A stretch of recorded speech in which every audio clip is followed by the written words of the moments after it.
Hello my beautiful friends follower, সবাইকে welcome করছি আমার প্রোফাইলে। এই যে দেখেন, সামনেই আসছে আমাদের বুদ্ধ পূর্ণিমা।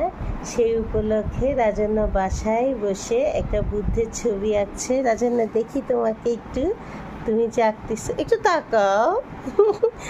তাকাইতেই যায় না। আচ্ছা, যাই হোক, আসলে একটু প্রিপারেশন নিয়ে আমাদের ভিডিওটা করার দরকার ছিল। হঠাৎ দেখলাম ও পড়তে ইচ্ছা করতেছে না, এই মুহূর্তে এই ভিডিওটা করলাম। ও বলতেছে একটু করে ড্রয়িং করি, তো আমি বললাম যে আচ্ছা ঠিক আছে করো, কারণ ও ড্রয়িংটা করতে খুব পছন্দ করে। তো বলতেছে এটা ড্রয়িংটা করবে। আমি কি আচ্ছা ঠিক, তোমার এই যে এগুলো যখন রং করবে কমপ্লিট হবে আপনাদের সাথে অবশ্যই শেয়ার করব। এটা হঠাৎ করে ও করছে, তো আমি একটু ভিডিওটা করলাম। মামনি, তোমার অন্য ড্রয়িংগুলো দেখাও তো, আর কি কি ড্রয়িং করছো দেখি। এই যে একটা ড্রয়িং, আরও দেখাও। এগুলো তো জল রং মনে হয় না?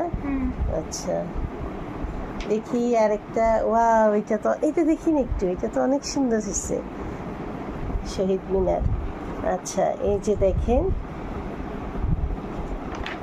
রাজনা খুবই অগোছালো, একদম একদম দুষ্ট প্রকৃতির, চঞ্চল প্রকৃতির একটা মেয়ে, যার কারণে ওর খাতা টাতা কিছুই আসলে তেমন একটা গুছানো থাকে না। দেখেন না, খাতার আশপাশ দেখলেই বুঝতে পারবেন কতটা।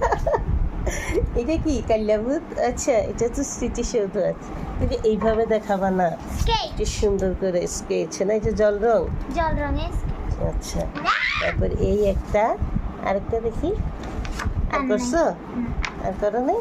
এইখানে যে আরেকটা বুদ্ধ দেখছিলাম মনে হয়। হ্যাঁ, এটা দেখি, ওইটা লিটল বুদ্ধ।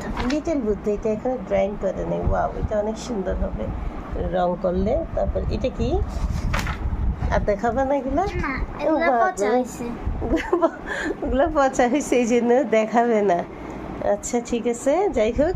তো আমার মেয়ে যতটুকু চেষ্টা করে, মানে যা পেরেছে আর কি। ও আসলে ওর ড্রয়িং টিচার হচ্ছে ত্রিদীপ স্যার। তিস্তা, নাম বলার কি আছে, বললাম। স্যার অনেক ভালো ড্রয়িং করে, তো টিচার। তো যাই হোক, আমার মেয়ে যতটুকু পারছে ড্রয়িং করছে। আপনারা সবাই আশীর্বাদ করবেন ভবিষ্যতে যেন ও আরও ভালো ড্রয়িং করে। তো সবাই ভালো থাকবেন। Thanks for watching, bye bye.